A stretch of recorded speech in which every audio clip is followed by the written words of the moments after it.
Una sa lahat, concert sa simbahan.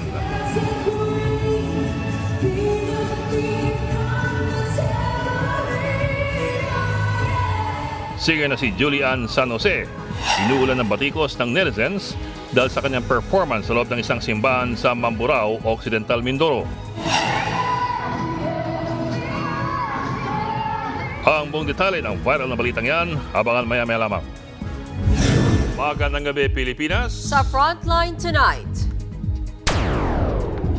Pogo Hub sa Cavite, tiniyak ni Interior Secretary John Vic Remulla na ipasasara niya bago ang deadline ni Pangulong Bongbong Marcos. Sobrang daming general sa PNP, sisilipin din daw ni Remulla. Mayor, Vice Mayor hanggang sa mga konsehal ng Porac, Pampanga, sinuspindi ng Ombudsman kaugnay sa sinalakay na Pogo Hub sa kanilang bayan. 20 Pinay na sangkot sa baby trafficking nasagip sa Cambodia. Pangulong Bongbong Marcos nagsingit ng online meeting habang nasa ASEAN Summit sa Lao para mailikas na ang mga Pinoy na naiipit sa gera sa Middle East. Driver ng SUV na nag-U-turn sa EDSA Aurora Underpass pinatatawag ng LTO. At sa Showbiz Tonight, performance video ni Blackpink Liza ng Moonlit Floor, inilabas na.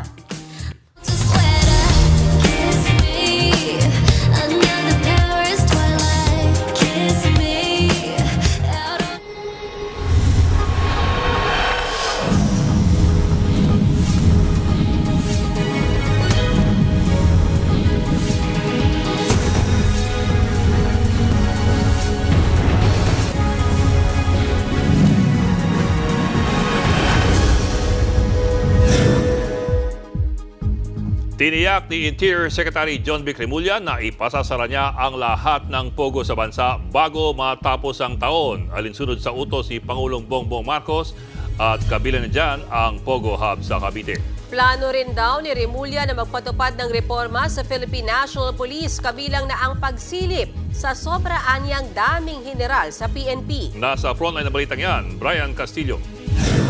As far as I am concerned, I will get all the list of pogos and I will personally lock them down one by one, personally. Lahat sila. Ito ang pangako ng bagong kalihim ng Department of the Interior and Local Government na si Secretary John Vic Remulla sa turnover ceremony nila kanina ni outgoing Secretary Benher Abalos. Pagtitiyak ni Remulla, ipasasara niya ang lahat ng pogo sa bansa bago ang deadline sa December 31 na ipinag-utos ni Pangulong Bongbong Marcos. Kasama raw dyan ang Pogo Hub sa Island Cove sa Cavite na dating resort at pagmamay-ari noon ng pamilya Remulla. Kausap ko na sila kahapon dahil because it's in my home province and the property used to be owned by my family. They will close down December 15 for good. Natanong din si Secretary Remulla tungkol sa malapit sa kanyang si dating presidential spokesperson Harry Roque na idinadawit sa illegal na pogo at pinaghahanap pa rin ngayon. He has not broken any laws, but he is cited for contempt by the Senate. So, in that case, he cannot be considered a fugitive. No, I have no message for him. I think it's enough that he knows he knows what he's up against. Pagdating naman sa kampanya kontra droga, pabor daw si Secretary Remulla sa estilo ngayon ng Administrasyong Marcos. Mas epektibo raw ito kumpara sa Administrasyong Duterte. I think EJK was not the solution. It did not decrease the number of arrests. It did not decrease the number of drugs on the street. Kabilang sa mga nasa ilalim ng DILG, ang Philippine National Police. Gusto raw pag-aralan ni Remulla ang organizational structure ng PNP dahil sa dami ng mga general. I think we have to flatten it a little bit. Ang bigat sa taas eh. So many generals, so many layers. I think we can do with less. Tututukan din daw ni Remulla ang reforma sa PNP sa pamamagitan ng pagpapatupad ng merit-based system. Yan ay para raw gawing patas ang pagpapromote sa mga pulis. I want to remove the politics from the PNP. I want to make it a merit-based system on who gets promoted and who doesn't. Nangyayari kasi ngayon palakasan eh. Ayon kay PNP spokesperson Police Brigadier General Jean Fajardo, may kasalukuyang patakaran ng PNP para maiwasan ang palakasan sa promotion. Nariyan daw ang Senior Officers Placement and Promotion Board na tumututok at pumipili sa mga kwalipikadong pulis para sa isang posisyon. Suportado naman ang bagong NCRPO Chief na si Police Major General Sidney Hernia ang plano ni Secretary Remulla na linisin ang hanay ng PNP. Aminado po tayo dyan na kailangan pang linisin pa yung ating organization. Hindi pa tayo perfect organization. Pagdating naman sa mga empleyado ng DILG, nangako si Remulla na wala mo nang ipatutupad na rigodon o pagpapalit ng mga tauhan. Nagbabalita mula sa frontline. Brian Castillo, News 5. Sinuspinde ng Ombudsman ang mayor, vice mayor at mga konsehal sa Porac, Pampanga dahil sa niraid na Pogo Hub sa kanilang bayan. At live mula sa Pampanga, nasa frontline na balitang yan si Brian Basa. Brian, nakarating na ba sa mga opisyal ng Porac ang desisyong yan ng Ombudsman? Bok, natanggap na ni Mayor Jaime Capil at ng kanyang kasamahan ang suspension order. Gross neglect of duty ang nakikita ng Ombudsman na kasalanan ng mga opisyal ng Porac. Napabayaan daw nilang magnegosyo ang Lucky South 99 sa kabila ng mga kakulangan sa papeles at kaliwat ka ng krimen sa naturang Pogo Hub. Sa ibinabang desisyon ng Ombudsman na pirmado noong Lunes, isinailalim sa 6 na buwang preventive suspension si Mayor Capil. Wala rin siyang matatanggap na sahod. Bukod sa alkalde, damay rin sa suspensyon sina Vice Mayor Francis Lawrence Tamayo at Licensing Assistant Emerald Vital. Gayun din ang 8 konsihal ng bayan. Ang isa sa mga suspendidong konsihal na si Regine Clarete pumanaw na noong nakaraang taon. Nag-ugat ang desisyon ng Ombudsman sa reklamo ng Department of the Interior and Local Government o DILG laban sa mga opisyal ng Porac. Kasunod yan ng ni-raid na Lucky South 99 Pogo Hub noong Hunyo. Lumalabas daw na iba ang permit na hawak ng Lucky South 99. Noong Enero 2020, Pam-Business Process Outsourcing o BPO ang permit na iginawad ng lokal na pamahalaan. Oktubre lang nung taong yon, nabigyan sila ng lisensya ng Philippine Amusement and Gaming Corporation o PAGCOR para magpatakbo ng online casino. Mula 2021 hanggang 2023, pampogo na ang business permit na binigay ng munisipyo sa kumpanya. Ang problema rito, hindi naman nila hiningan ng panibagong papeles ang Lucky South 99 bilang isang Pogo Hub. Bigurin daw si Mayor Capil na aksyonan ang mga krimen sa loob ng Pogo Hub na pugad ng cybercrime, prostitusyon at illegal detention. Kahit ang sangguniang bayan, hindi raw sinilip ang mga gawain sa Lucky South 99 hanggang sa salakayin ng mga otoridad. Ayon kay suspended Mayor Capil, kinikilala nila ang desisyon ng Ombudsman pero hindi raw ibig sabihin nito na totoo silang nagkasala. Tiwala raw sila sa batas at gagawa sila ng hakbang para malinis ang kanilang pangalan. Sakaling mapatunayan, posibleng tuluyan silang masibak sa serbisyo. At dahil sa nangyari, isa lang ang natira sa konseho ng Porac. Siya ang kapatid ng yumaong si Councilor Reggie at kasama natin sa frontline na balita ang hahaliling alkalde ng Porac, Pampanga, Councilor Myla Clarete Mayapabengi. Councilor, handa na po ba kayong maging mayor ng Porac? Para po sa pamamayanan ng Porac, handa na po ako. Sa katunayan po, bukas po, meron po kaming meeting with the department heads para po mapag-usapan at maituloy ang mga magagandang proyekto para sa Balen, Porac. Bok, naririnig ka ni Councilor Clarete, ikaw naman. Brian, the question is for you muna, para sa iyo muna. Kasi 6 months ang preventive suspension, I counted that ang bagsak niyan is until April of next year, 1 month before the May elections. Do we know kung si Mayor, Vice Mayor at yung mga konsehal na ito are running for re-election? And if they are, anong epekto nitong suspension na ito sa kanilang kandidatura? If you know, I'm just curious kasi I'm sure that's a question on everybody's mind.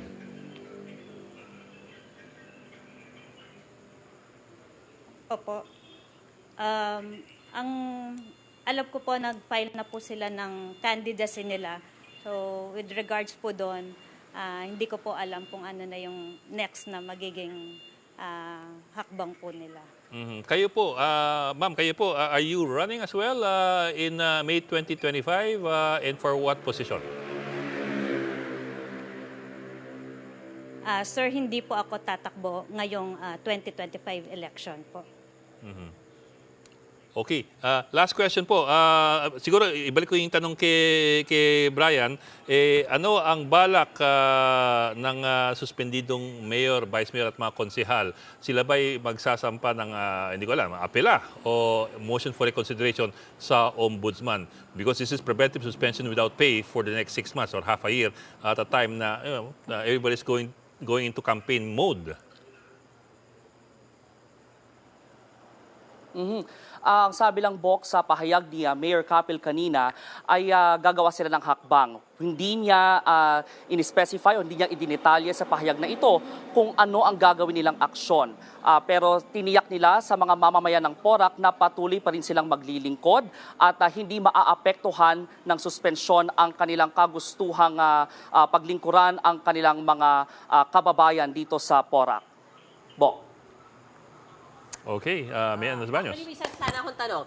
Mabilis lang, Brian. Magandang tanong ni Bok kanina eh. Hindi ko lang sure kung baka hindi mo lang narinig ng maigi. Pero sabi kasi ni acting mayor ngayon, tatakbo pala yung mga nasuspindi. So makakapagkampanya ba sila since nakasuspindi sila? Kasi maganda yun eh, hanggang April pala ito effective. Kung alam mo lang yung sagot, Brian.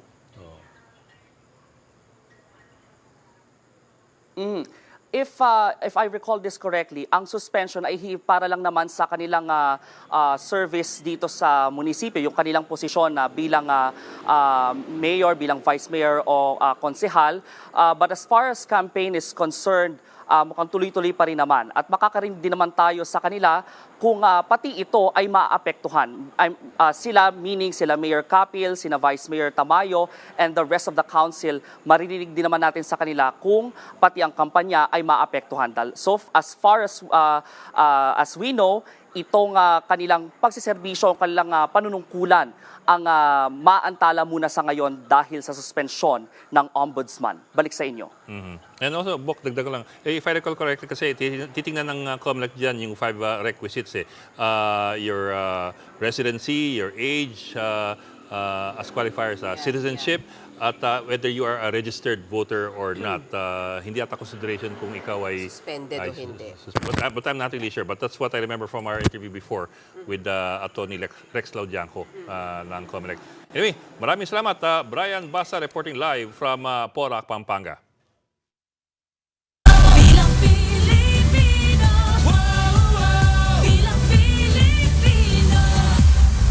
Tatakbo na lang daw bilang independent candidate sa pagkasenador ang nakakulong na si Pastor Apollo Kibuloy. Yan ay matapos siyang hindi kilalanin ng partidong isinulat niya sa kanyang Certificate of Nomination and Acceptance o CONA.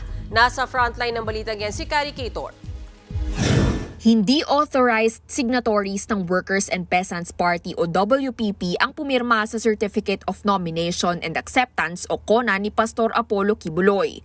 Ayon yan sa mismong presidente ng naturang partido, kasunod ng paghahain kahapon ng kandidatura ni Kibuloy para sa pagkasenador. Bukod sa COC, kasama ring isinumite ng kampo ng pastor ang CONA bilang patunay na tatakbo si Kibuloy sa ilalim ng WPP. Pero sabi mismo ng presidente ng partido na si Attorney Sonny Matula, hindi niya pinirmahan ang CONA ng pastor. Hindi rin daw pumirma maging ang dalawa pa nilang otorisadong opisyal. Wala rin daw alam si Matula kung sino ang pumirma sa isinumite nilang CONA sa COMELEC. Buwelta naman dyan ng kampo ni Kibuloy. Legitimate officers of the WPP, but kahit na kung assuming na parang hindi madami si Pastor sa gulo na yan, Pastor is willing to run as independent, and anyway, maging guest candidate naman siya na mga malaki mga partido, wala mang problema yan.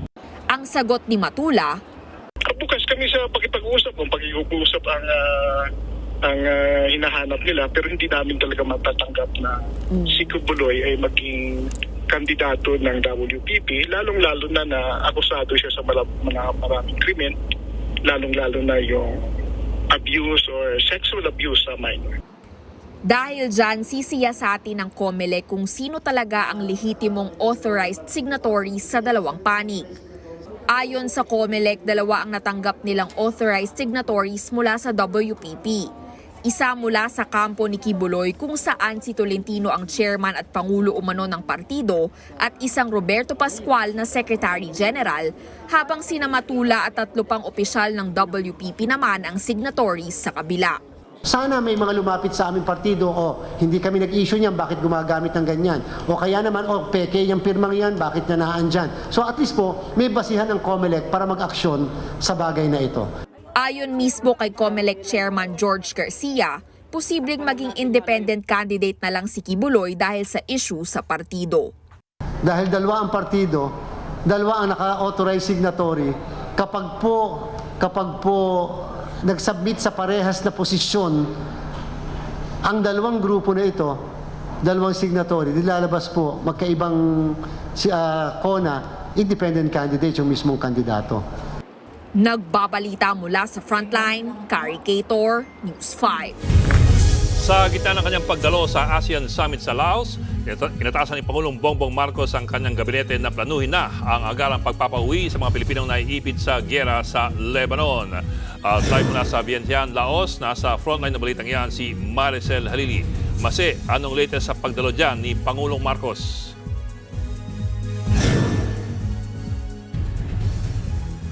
Bok, tinapos nga ni Pangulong Bongbong Marcos ang araw na ito sa pagdulo niya ng mga pulong kasama ang business leaders dito sa Vientiane, Laos. Dito niya isinuot ang kanyang salesman hat at ipinagmalaki ang ginagawa ng pamahalaan para mahikayat ang mga investor na piliin ang Pilipinas doon magnegosyo. Pero bago yan, naisingit pa muna ni Pangulong Bongbong Marcos ang isang Zoom meeting para pag-usapan ng sitwasyon ng mga kababayan natin sa Middle East.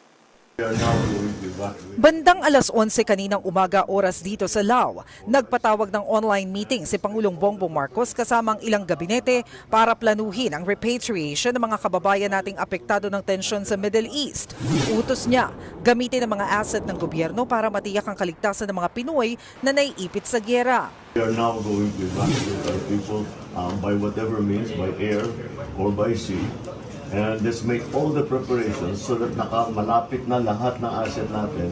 Kung may barko tayong kukunin, nandyan na malapit na sa Beirut na sandali lang. Basta the embassy gives us the all clear and they say that our people can go, mailabas na agad natin so that hindi sila nag-aantay na matagal in the danger areas. Sa panayam namin kanina sa Pangulo, may abiso na sa ship owners na huwag dadaan sa mga delikadong lugar sa Middle East.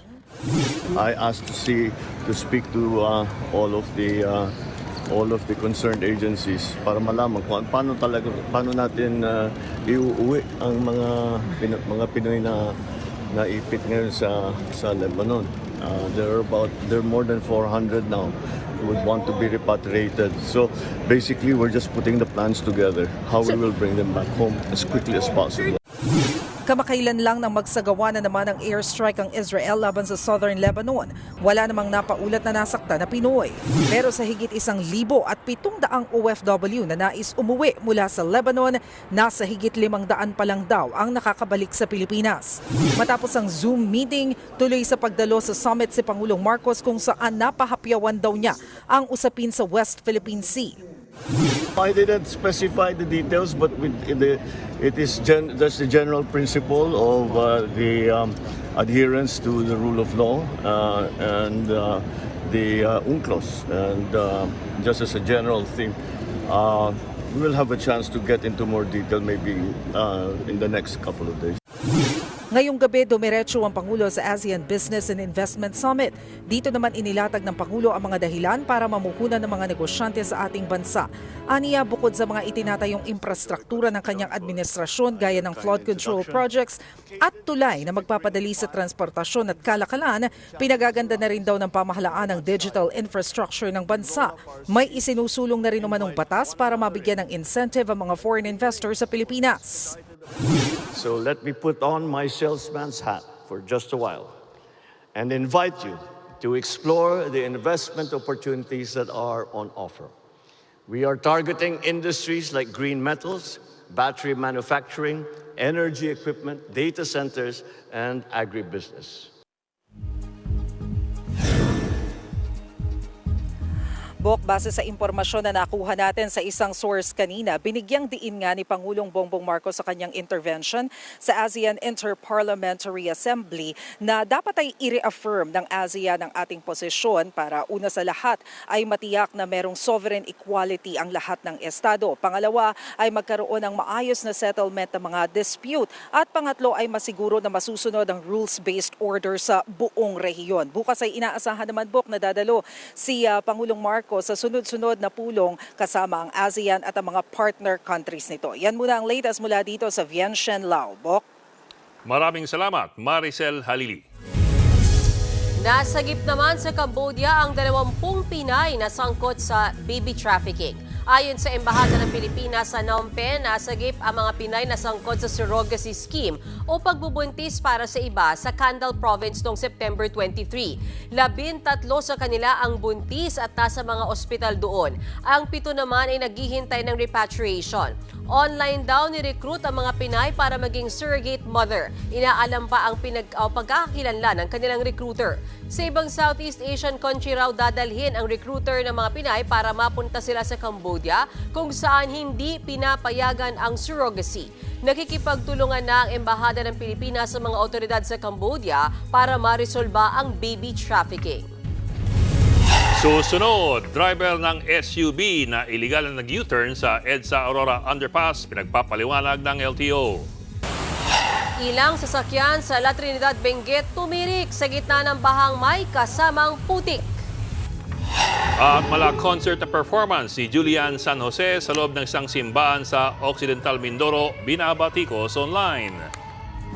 Magbabalik pa ang Frontline Tonight. Mga kapatid, Ed Lingaw po, nasa Estados Unidos, Canada o saan mang dako ka ng mundo, manatiling may alam at may pakialam sa mga mainit na balita dito sa ating bansa. Simulan natin ang bawat araw sa tuloy-tuloy na balitaan sa Frontline. Mag-follow at mag-subscribe sa social media pages ng News 5.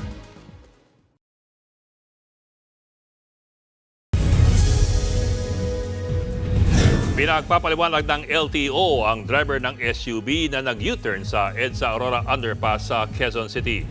Sinampahan na rin siya ng patong-patong na reklamo. Nasa frontline na balitang yan si Gerard de la Peña. Sa kuhang ito ng CCTV galing mismo sa MMDA, mapapansin na mabigat na daloy ng trapiko sa southbound lane ng EDSA Aurora Underpass sa Quezon City, pasado alas 8 ng umaga kahapon. Ilang saglit lang, pansinin ng SUV na ito. Bigla na lang itong kumaliwa at sumampa sa Center Island. Tuluyang tumawid sa kabilang lane ng SUV. Humarurot palayo ang SUV matapos mag-U-turn. Tukoy na ng MMDA ang plaka ng SUV. Nagsampa na rin ang ahensya ng reklamong reckless driving at obstruction of traffic laban sa driver nito. Masyadong delikado, hindi lang sa sarili niya kundi sa ibang motorista dahil hindi man ni-expect, lalo na yung mga nasa opposite direction na nobody expecting na mayroong biglang mag-U-turn doon. Ang LTO naman, naglabas na ng show cause order laban sa driver ng SUV. Pinagpapaliwanag siya kung bakit hindi dapat bawiin ang kanyang lisensya.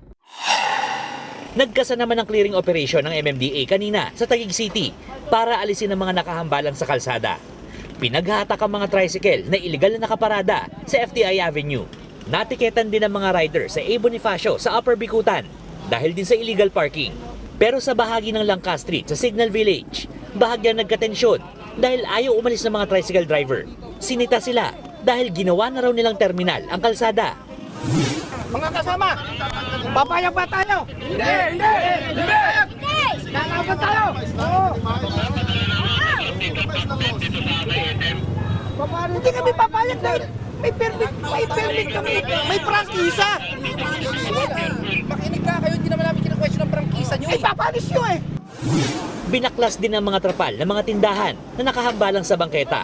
Pati ang klinik na ito, nasita rin dahil ginawang waiting area ng mga pasyente ang bangketa. Ayon sa MMDA, nakatanggap sila ng mga reklamo laban sa mga nakahambalang ng mga sasakyan at iba pang mga obstruction sa mga kalsada sa Taguig. Magpapatuloy raw ang mga clearing operation, lalo na't parami ng parami ang mga sasakyan sa lansangan habang papalapit ang Kapaskuhan. Alam naman natin pag dumating ang Burman, dumadagdag lalo ang volume of vehicles. Why? A lot of people coming from the province, pumupunta po ng Maynila. Some of them start their shopping early.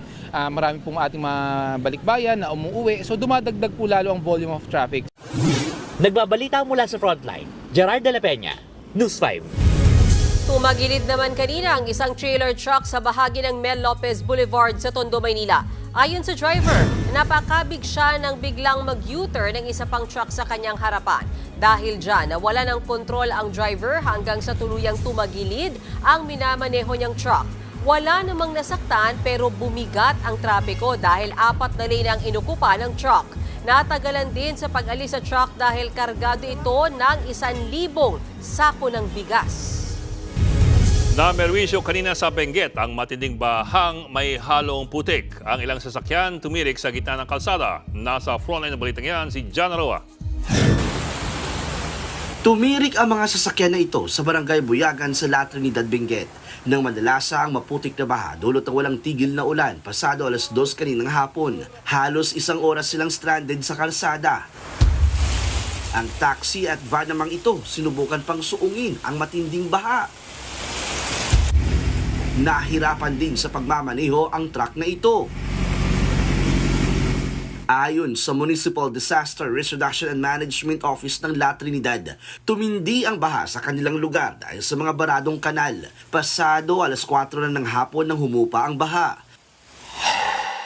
Sa Cagayan naman, makapal na putik ang tumambad sa kalsadang ito sa bayan ng Enrile. Hindi makadaan ang mga sasakyan dahil sa mudslide. Ayon sa Pag-asa, dulot ng localized thunderstorm sa malalakas na pag-ulan ngayong araw sa Benguet at Cagayan. Pinag-iingat pa rin ang mga residente sa posibleng pagbaha at pagguho ng lupa. Ang isang thunderstorm kasi nakaka-create din ng yung mga flash flood and flooding sa mga low-lying areas.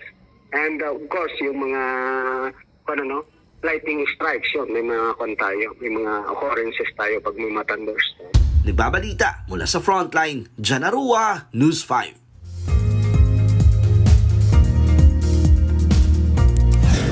Mga kapatid, magiging maulan pa rin sa ilang lugar sa bansa dahil sa localized thunderstorms. Ayon sa Metro Weather, bukas ng umaga bubuhos ang ulan sa Ilocos Region at Cagayan. Uulanin din sa tanghali ang Central Luzon at Kabikulan. Lalakas pa ang ulan sa hapon, partikular sa Hilagang Luzon. Sa hapon din, posibleng umulan sa Metro Manila, Negros Island, Western Visayas at Samar Province. Gayon din sa Northern Mindanao, Zamboanga del Sur at ilang lugar sa Davao Region. Northeasterly wind flow naman o ang hangin sa Hilagang Silangan ang magpapaulan sa Batanes at Babuyan Islands. Kaya doble ingat sa pagbaha at landslide.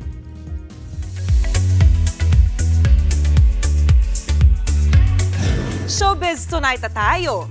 Inuulan ng batikos ang singer na si Julian San Jose dahil sa kanyang mala-concert na performance sa loob ng isang simbahan sa Occidental Mindoro. Narito ang report.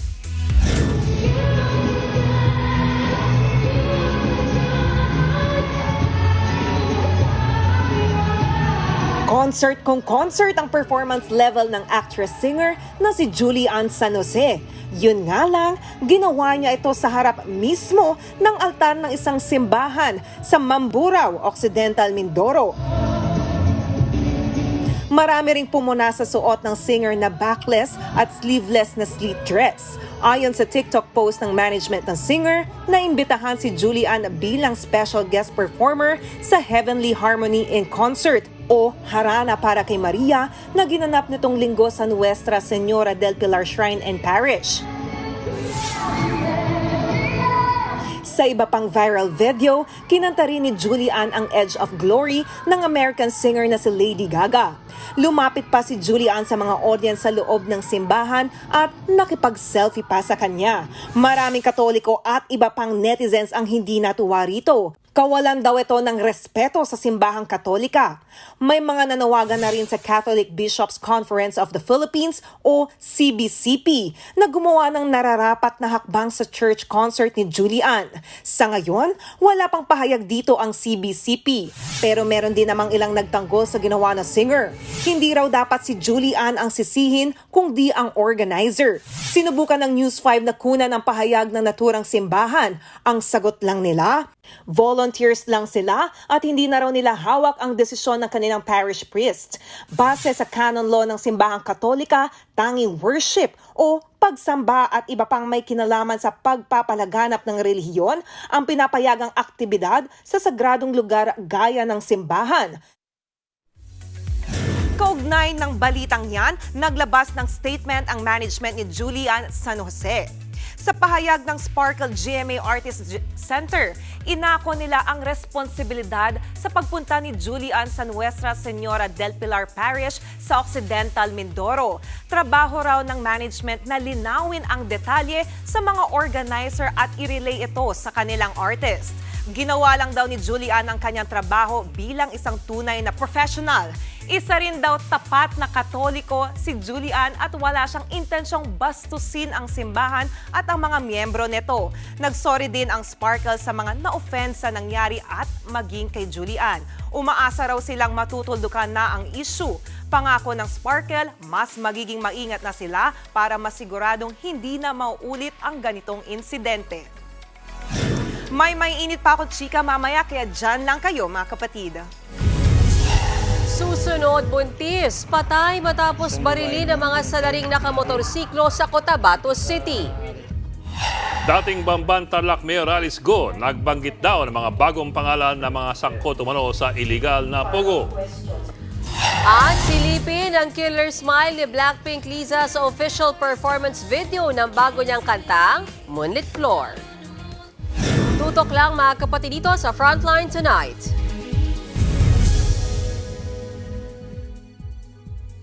Mga kapatid, Mean Los Baños po. Nasa Europa o saan mang dako ka ng mundo, manatiling may alam at may pakialam sa mga maiinit na balita dito sa ating bansa. Simulan natin ang bawat araw sa tuloy-tuloy na balitaan sa Frontline. Mag-follow at mag-subscribe sa social media pages ng News 5.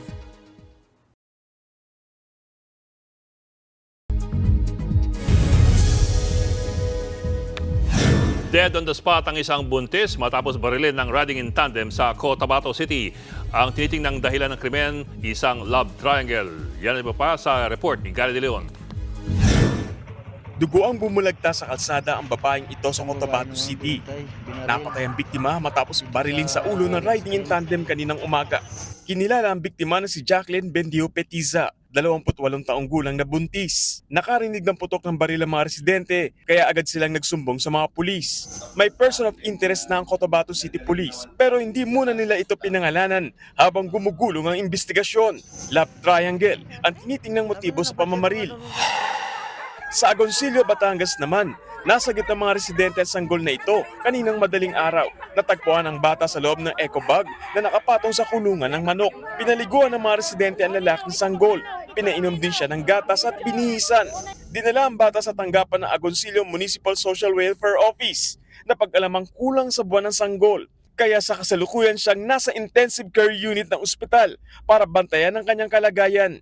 Hindi pa natutukoy kung sino ang nag-abandona sa sanggol. Nagbabalita mula sa Frontline, Gary De Leon, News 5. May ibinunyag daw ng mga bagong pangalan si dating Bamban Tarlac Mayor Alice Go sa executive session ng Senado. Narito ang aking report. Higit isang oras ang itinagal ng executive session kahapon ng Senado kasama si dating Bamban Tarlac Mayor Alice Go. Ayon kay Senator J.V. Ejercito, nakasama sa closed-door meeting, may mga bagong pangalan na isiniwalat si Go. Hesitant siya minsan kasi nga siguro by naming names probably he will medyo takot din siya. No, tao lang, kailangan tiyagain ito. Hindi na idinetalye ni Ejercito ang iba pang sinabi ni Go. Sa gitna nito, may isa pang ibinunyag ang senador. May mga nakikilala raw siyang opisyal ng gobyerno na kung tawagin ay Chinaman o taga-China talaga, tulad ni Alice Go o Go Waping. Dapat daw itong tutukan ng COMELEC, lalo na ngayong papalapit na ang eleksyon. Nasa konsihal na siguro, iba siguro mga mayor, parang may mga na rin may mga na-meet na rin ako sa probinsyang party list mukhang hindi lumaki rito. Yan ang dapat siguro bantayan ng COMELEC this time so that we will prevent another Alice. Sa pagdinig kahapon, humarap bilang resource person si Jessica Francisco na siya ring umano'y 1998 textbook scam suspect na si Mary Ann Maslog. Pinilit siya ng mga senador na sabihin ang mga napag-usapan nila ni Go nang bisitahin niya noon sa PNP Custodial Center ang dating alkalde. Ayon kay Maslog, may mga malalaking tao raw na sinabi si Go. Sa isang pirasong papel, isinulat ni Maslog ang pangalang Faeldon. Anong ibig sabihin ng Faeldon, Ms. Maslog? Tinatanong na rin ng aking mga colleagues, yun ba yung dating BOC? Faeldon po. Di ko po siya kilala. Faeldon lang po. Bakit nyo sinulat kung hindi mo siya kilala? Hindi ko po siya kilala, nabasa ko po yan. Okay, saan nyo nabasa? Hindi naman yan direktang masagot ni Maslog. Isa lang po yan sa mga names. Okay. Po. And, Your Honor, I'm sorry po. I don't think I have the right po kasi hindi po ako sure. Ayon naman kay Go, isa sa napag-usapan nila ni Maslog noong dumalaw ito sa Custodial Center, ang group photo na kasama niya si dating Pangulong Rodrigo Duterte at dating Bureau of Customs Chief Nicanor Faeldon. That's my first time po. Nakita ko po ang former president. Doon sa group picture niyan na circulating, that was the first time po na nakita ko po siya. Mr. Nick Faeldon naman po. Mr. Nick Faeldon naman po talaga nasa Bamban. Meron po siyang goat farm po sa Bamban. Wala naman po kami any transaction pero may goat farm lang po. May goat farm lang po siya sa Bamban. Wala pang pahayag si Faeldon tungkol dito. Hindi naman naniniwala ang mga senador sa mga pahayag ni Maslog kaya pinasight in contempt siya. Mas sinungaling pa kay Alice Go. Eh, kundi ba lukarit yung gagang yun? Mahirap kasing magtiwala that to someone whose credibility is already in integrity is already in question. Sa mga susunod na pagdinig, posible raw silipin ng komite kung may naging papel nga ba si Maslog sa pagtakas ni Go. Isang picture lang po May panibagong alegasyon ang China pero hindi po galing sa kanilang gobyerno kundi sa mga mangingisdang Chino. Inakusahan nila mga mangingisdang Pilipino na nanghaharas daw sa kanila sa Scarborough Shoal. Minsan pa nga raw, biglang binibilisan ng ating mga bangka ang takbo papunta sa kanilang direksyon. Inaabuso rin umano ng mga Pilipino ang marine life dahil sa paggamit daw ng mga electric fishing nets at lason sa pangingisda. May nakukuha pa raw silang electric device sa mga lambat. Ang git naman ng grupong pamalakaya, kasinungalingan yan. Malabo raw yung mangyari lalo't walang kapasidad ng mga mangingisdang Pilipino na magdala ng sinasabing electrical fishing nets. Paraan naman daw ito ng China para maghugas kamay sa kanilang mga pangahara sa atin. Yung operation ng mga mangingisdang Pilipino ay mga tradisyonal at maliitan at isang tao lang sa bawat isang bangka. Kaya napaka-isang kasinungalingan at walang katotohanan. Ang konklusyon ko dito sa pahayag ay para baliktarin yung ginagawa nila sa mga Filipino fishermen.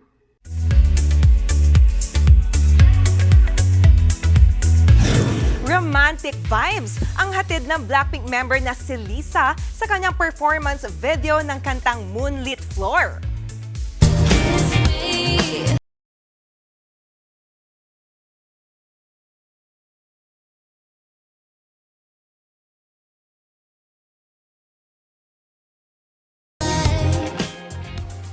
Kakaiba ang kanyang ngiti kumpara sa usual niyang fierce na style. Umabot na sa higit 1.8 million views nito sa YouTube. Last October 3, inilabas sa Spotify ang Moonlit Floor.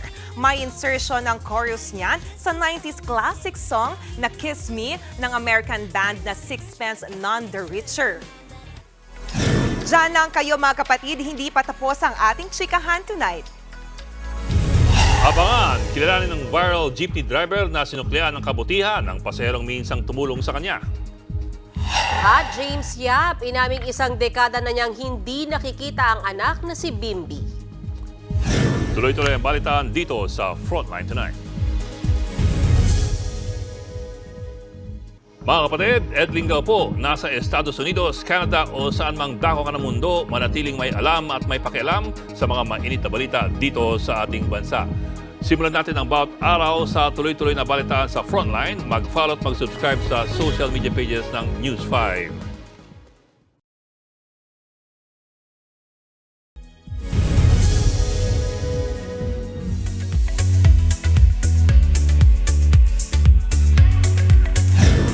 dekada na raw hindi nakikita ng personal ni former PBA star James Yap ang anak nila ni Chris Aquino na si Bimby. Kikita pa kayo? Wala na, 10 years. So okay lang. Nireveal yan kahapon ng basketball player nang matanong kung suportado siya ni Bimby sa muli niyang pagtakbo as counselor ng San Juan. Pero bago yan, matatanda ang sinabi ni James sa isang interview last year na nag-reconnect na sila ni Bimby. Taong 2007 nang ipinanganak ni Chris si Bimby. Tuluyang na-annul sina Chris at James noong 2012. Sa ngayon, may 2 anak din si James sa partner niyang si Micaela Cazola. At yan ang latest and hottest sa showbiz tonight. Ako si Jania Alipon. Happy Wednesday, mga kapatid. At para naman sa ating pabaong pampa-good night, kapag gumawa ka ng kabutihan, kabutihan din ang isusukli sa'yo. Bok, yan ang napatunayan ng isang estudyante na nilibre ng tsuper na dati na pala niyang natulungan. Sa post ng sociology student na si Edniel, nag-abot siya ng bayad sa jeep sa Los Baños, Laguna. Hindi raw ito tinanggap ng tsuper dahil naalala siya nito sa community pantry sa simbahan noong kasagsaga ng pandemya. Libre na raw ang pamasahe niya dahil sa pagbibigay noon ng bigas at ulam sa nasabing tsuper. Hindi raw makapaniwala si Edniel na natandaan pa siya ng jeepney driver, lalo 3 taon na rin ang nakalipas. Maraming netizen ang naantig sa isinukling kabutihan ng tsuper. Alala ko, may maganda kaming nagawa para sa'yo nitong mga nakaraang linggo. Kaya ang lagay Yes. Pinapaalala na sana namin sa'yo na mag-powder ka bago ka umere. Nung sinabi mong pumayat ka, inayunan ka namin. Ay, siya pala hindi. Sabi niya hindi ka pumayat. Pero alam mo, Bok, pag napapansin kong bagong gupit kayo. Nag-overtime na tayo. Nag-overtime na tayo. Ang lagay charot. Parang ang balita ko, nag-order ka na rin. Ng noodles. Sama mo na kami dyan. Habang nag-newscast po, nag-order siya ng noodles. Napakabait talaga at masarap kasama to si Bok. Napaka-focus din sa trabaho. Yes. Panahon na para mag-extra tayo. Mga kapatid, 77 days na lamang at Pasko na. At yan pong 45 minuto pag-himay sa malaking headlines. Wala ka na isagot sa amin. Balitan at diskusyon para sa paghubog ng matalinong opinyon. Kami yung kasangga sa pagbabalita. Ako po si Mayan Los Baños. Ako naman po si Ed Lingao. Magandang gabi.